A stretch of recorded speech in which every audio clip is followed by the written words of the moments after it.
Hey everyone, this is Pause or Repeat. Here we figure out whether a game is really worth your time and money. Today's game is Fort Solis. Fort Solis is a cinematic science fiction thriller horror game that takes place on Mars. It's from indie developer Fallen Leaf, yet managed to get the likes of Roger Clark and Troy Baker, voice actors known for Arthur Morgan from Red Dead Redemption and Joel from The Last of Us respectively. So that being said, the game looks promising, right? Let's find out by first taking a look at the gameplay. The gameplay of Fort Solis focuses on delivering the story in a cinematic fashion. You'll be exploring the Mars outpost of Fort Solis in order to uncover the mystery of what happened there. You will find contextual clues, emails, audio logs, and video recordings, as well as ways to unlock more areas to explore. However, don't expect to be running around as the game limits you to walking, which may be frustrating at times. The story definitely is the big selling point here, as the focus is on that. So let's now answer the question on how the story is. The story of Fort Solis focuses on Jack Leary and Jessica Appleton, two maintenance repair technicians on Mars. The game starts out with them finishing up a job at a different station when they receive a distress signal from the nearby Fort Solis. Despite a vacation right around the corner, Jack decides to go investigate and see if it's a false alarm. Upon arrival, the station is found in full lockdown and seemingly abandoned. From there, he will need to piece together the story of what happened using all the evidence he finds around the station. All the while, his partner, Jessica, is on comms giving Jack someone to volley banter off with, as well as give thoughts on what Jack finds. The game's story is a slow burn, but plays out like a short TV series with 4 chapters totaling to about 4 hours in length. But now the question still stands. Pause or repeat?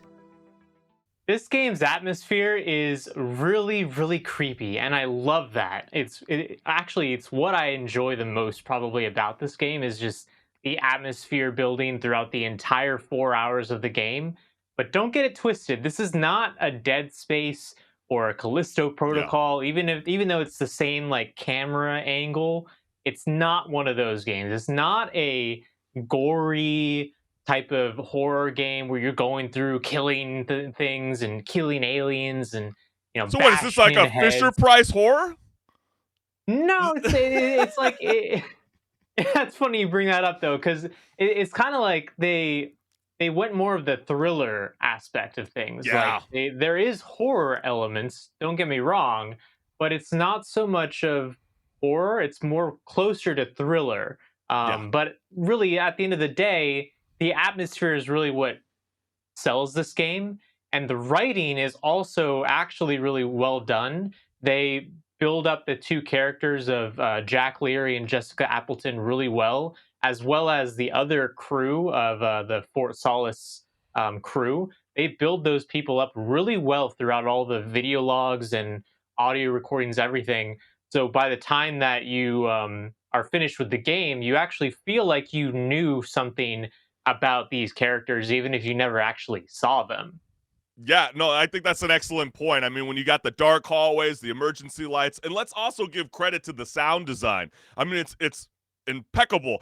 And you also, you start to on a level, you kind of have to kind of laugh about certain space games recently because it always seems like it's always the same ideal. You send humans out to Mars, right? They're starting to lose human contact on Earth.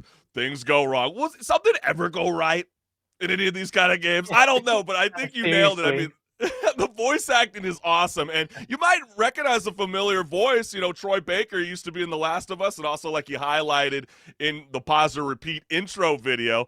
But those video logs and the emails, along with the audio recordings and the surveillance footage, really kind of help you find the hidden clues about what really going down in Fort Solis. But didn't you kind of feel like it was really short? I mean, 4 hours? Yeah. I mean, like, that's kind of the only niche that I really have. I mean, yeah, you might want to repeat it because it's so short, but I'm on the sense that it's more of a pause because it's kind of a one and done. It's a bit predictable, I'd say, but it's still a very thrilling ride, especially when you get to Act 3. But how do you feel about this, HenricK? No, yeah, that's kind of my thought on it too. Where when we first went over this, because it was one of the games that we highlighted when it was coming out. Yeah. In the month, I believe it was August actually. But when we looked at it, I was like, "Oh, this game actually looks really cool." And then when I found out after playing it that it was only 4 hours, I was like, "Ah, actually, it's kind of short." Yeah, it feels like Kinda. You know what that reminds me of? When you have a roughly 4 hour completion time, this game probably would have done a lot better if it was released at the start of the launch of the PS5. You know what I'm saying? Yeah, as Like a they launch introduced the title. new Unreal Engine, and that's why the atmospheric landscape is so badass. But when you got it 4 hours, that sucks. And I know some people might get lucky on Steam. You can buy it for $25, but if you want a physical copy, you're gonna be paying $35. I guess it's all right. It's not totally the end of the world. But I don't know. You just felt like you wanted more out of it. Exactly. Yeah, it feels like by the end of the game that you want like another couple hours of just everything at the end of the game, and it doesn't give you that. It ends kind of short notice at the end of the day because that last like half of the game just goes boom, boom, boom, real quick through all the pacing. Which the pacing's great. It's not done Pace is great. badly. You know, because I'd I kept say seeing I'd say at online the end of the comments game, on. the pacing is done really well considering the length, and it's Well, it's I'm kind just of saying you didn't see trying to those deliver online itself as comments. like that like short game, but No, I get yeah, it, but I mean, did you not see those like online comments about people were like, "Oh my gosh, can I just walk faster?"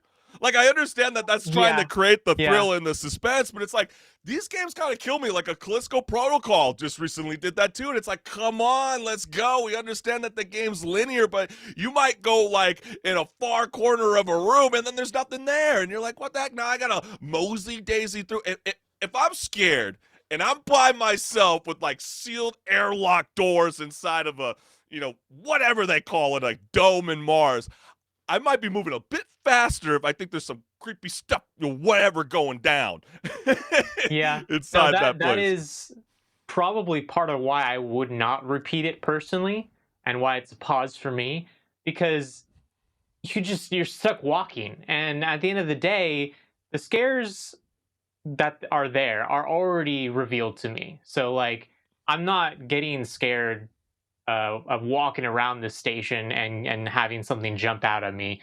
None of that's happening on the second time.